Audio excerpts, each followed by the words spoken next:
All right. Thank you so much. Hello, hello, hello. Thank you so much, everybody, for joining me today at carlbuyshouses.com. Also at my podcast at carlbuyshouses.com. Also, if you're following me here at Sell More Homes Now on my YouTube channel, thank you so much for joining me. If you are like me, you are at home, sitting here enjoying all this wonderful COVID-19 business that's going around the world, or trying to make the best of it. Well, hopefully you're trying to do the best you can. And today what I'd like to do is I'd like to share with you, should you sell your home during a recession? Now, this comes really from an article that I saw. If you want to Google this, or if you want to go to my website, this is going to be on my website as well. But it was an article called "Should You Sell Your Home During a Recession?" It's 5 crucial things to consider. And it was written by a lady by the name of Erica Sweeney. It was posted at realtor.com. She said that there were 5 separate points that she wanted to address that homeowners, she felt, needed to concern themselves with or consider before selling their home during a recession. Now, I made a podcast about this, and if you'd like, go over to carlbuyshouses.com, check out this article. You'll see my article, my post here today, that is said, should you sell your home during a recession? You'll find a link there to the anchor.com post that I use, or Anchor FM post that I use for my podcast. And in that podcast itself, it's about a 25-minute podcast. I shared a point-by-point analysis of this article. And this podcast got a lot of responses. In fact, I had a lot of people reach out to me with some instant messages, questions that I had. And so I decided to go ahead and make a further post about this, and then additionally go ahead and make a video post to just go ahead and make sure I clarify this issue as best as I possibly can with the experience that I have to share with you. Now, in this recession, or I should say in this post that Erica Sweeney wrote, she addressed 5 particular items, and I'd like to cover them with you today, okay? 5 most common considerations. And the first was pricing the home during a recession. Second was timing your home sale during a recession. Third, obviously, was buying a home while you're selling during a recession. Fourth is pricing a home during selling.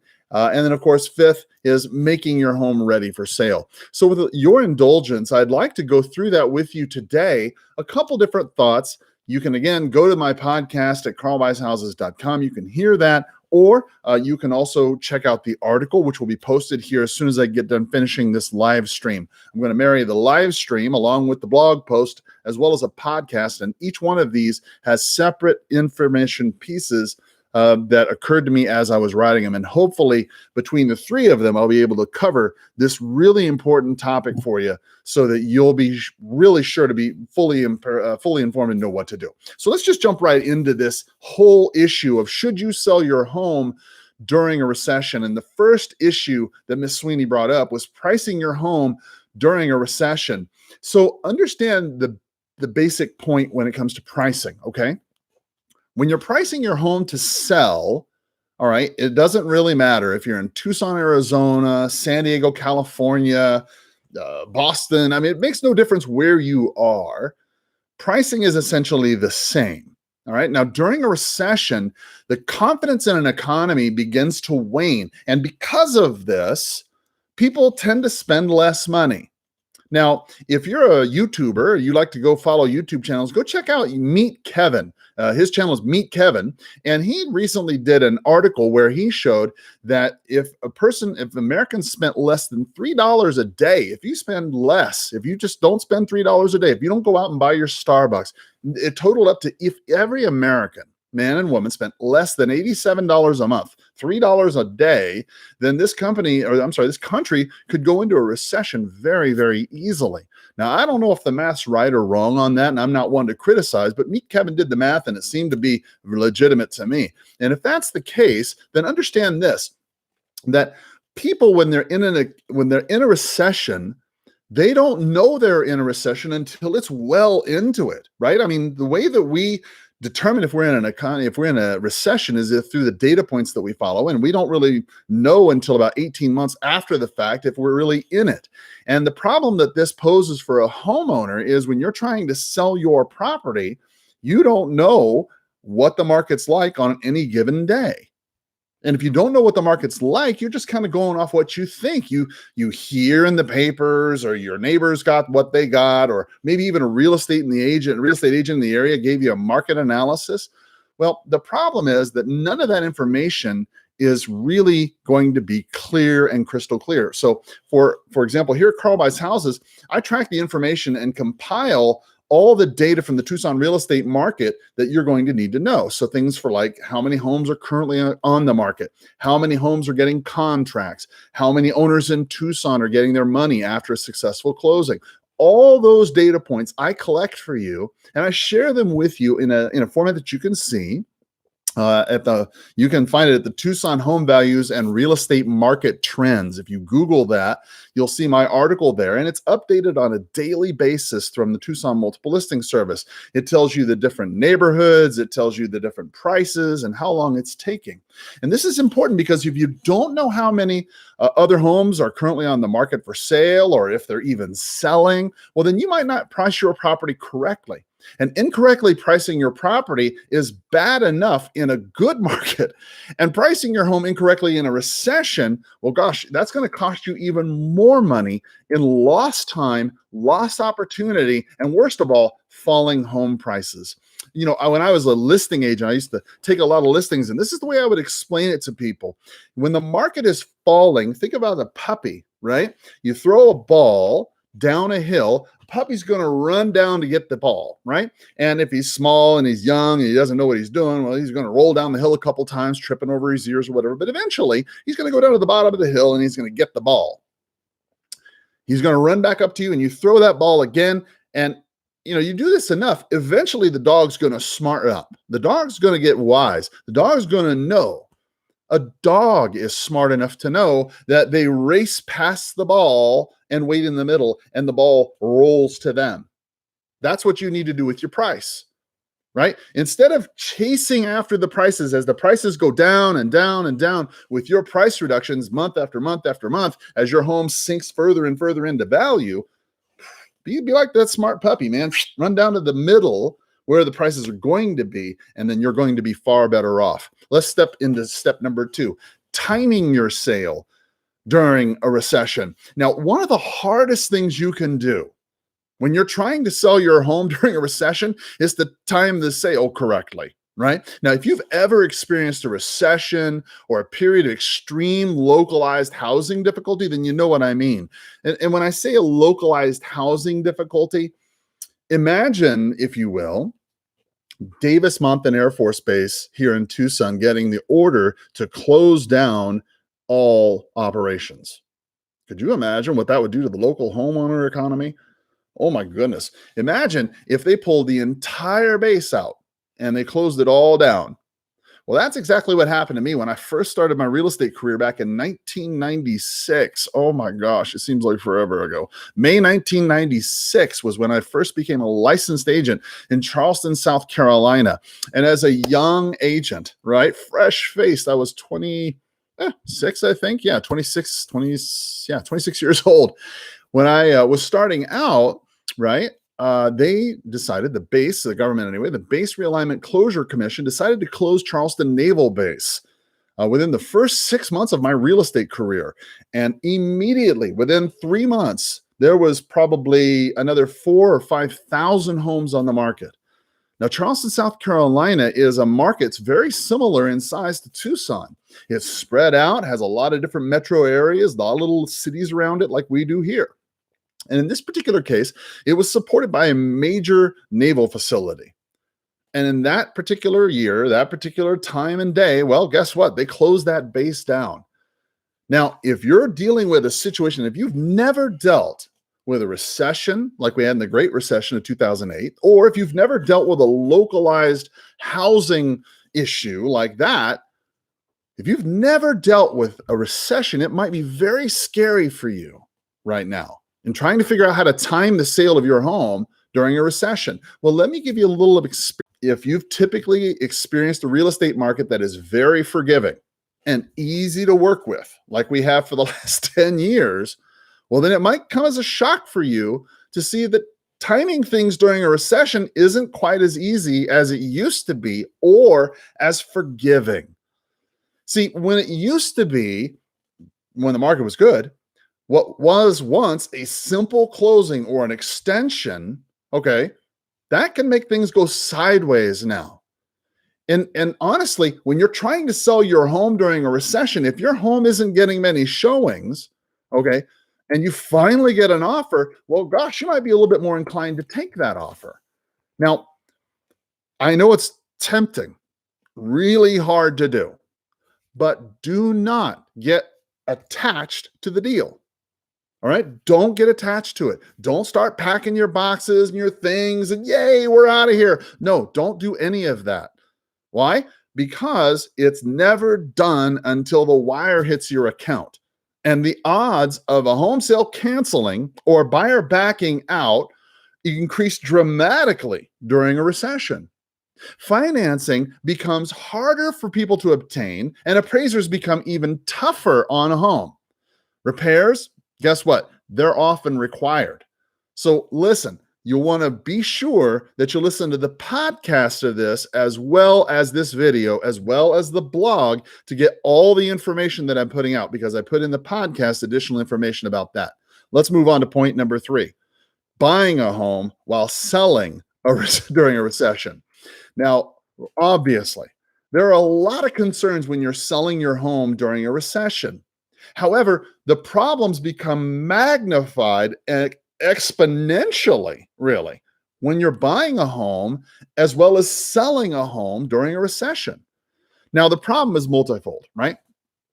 During a recession, the amount of money that you as a seller would make, well, that's not going to be as much as you might have thought originally. Okay.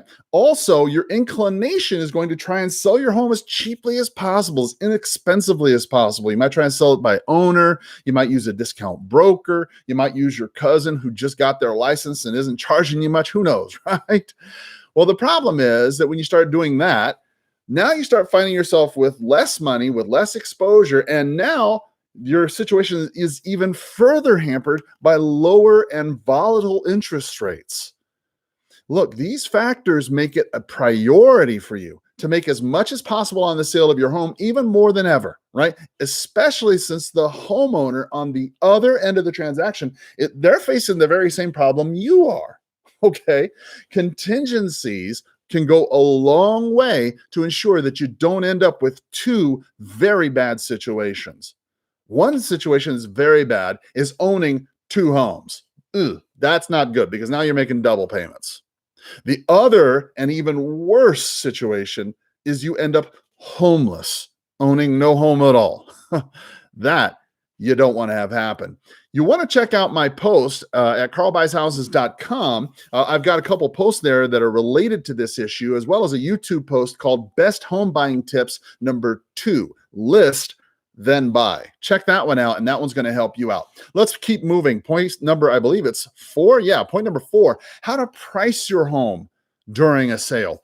Now, understand this big point. We talked earlier about pricing, and pricing a home to sell isn't as easy as you might think.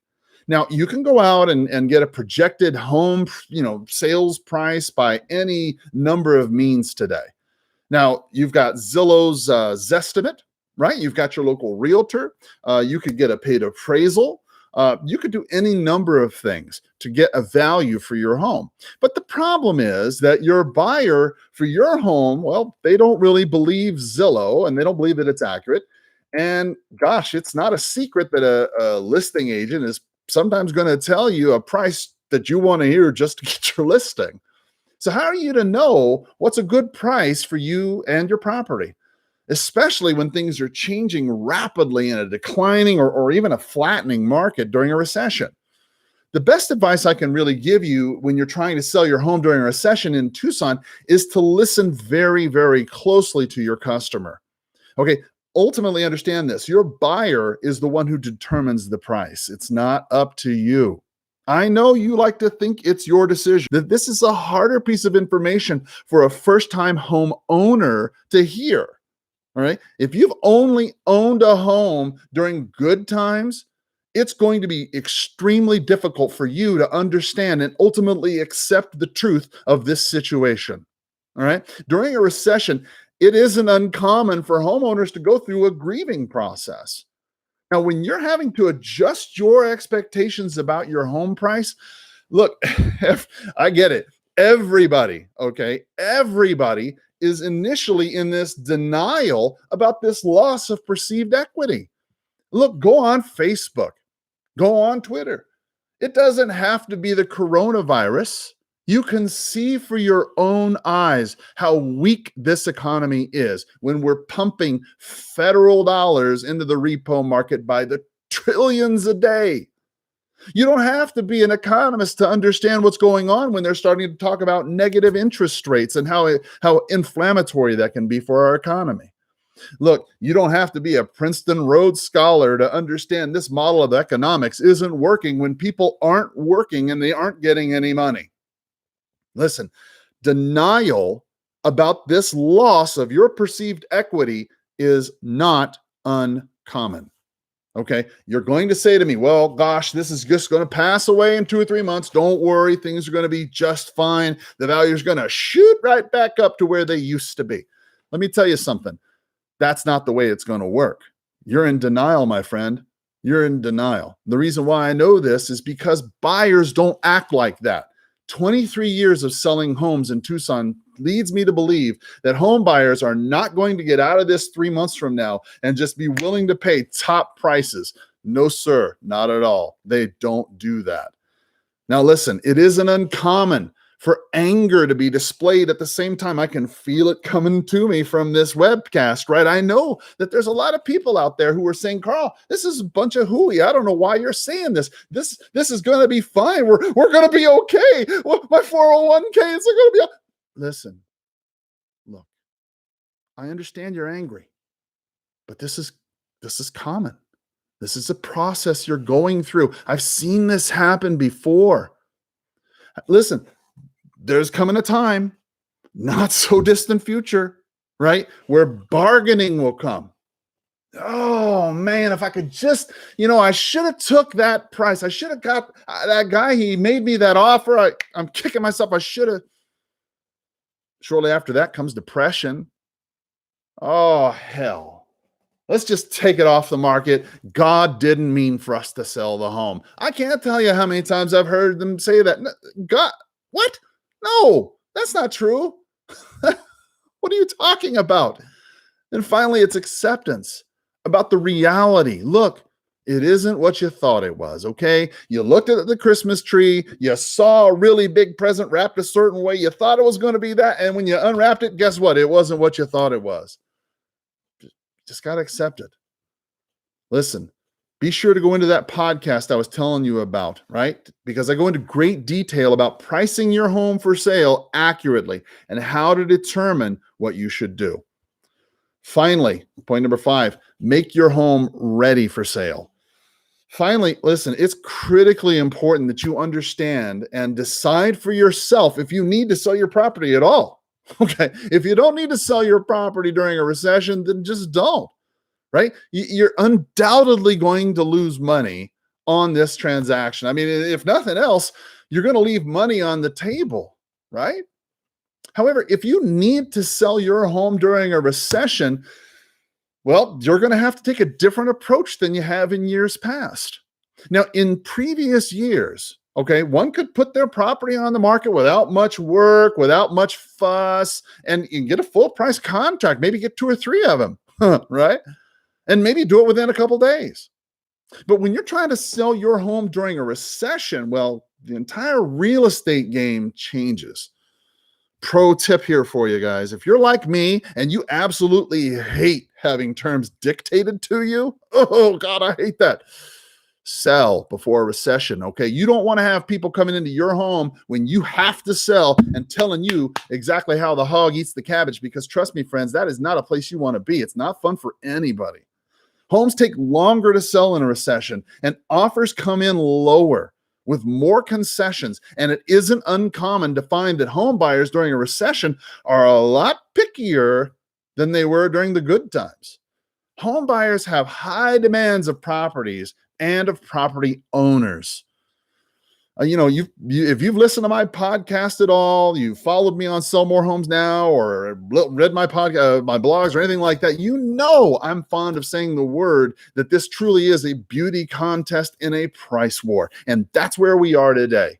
When there's more homes for sale than there are buyers to buy it, well, guess what? Only the best homes with the best prices get the best offers, and you can take that to the bank.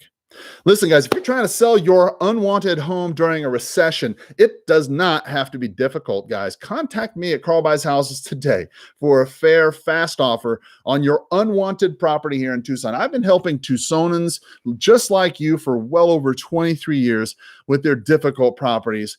I provide realistic solutions that work. Call me or text me directly at 520-403-6227 or hit me up in the contact link below. Tell me about your unwanted property today, and I look forward to seeing you in the future. Stay healthy, and as always, I hope you have a powerful sales day. Bye-bye.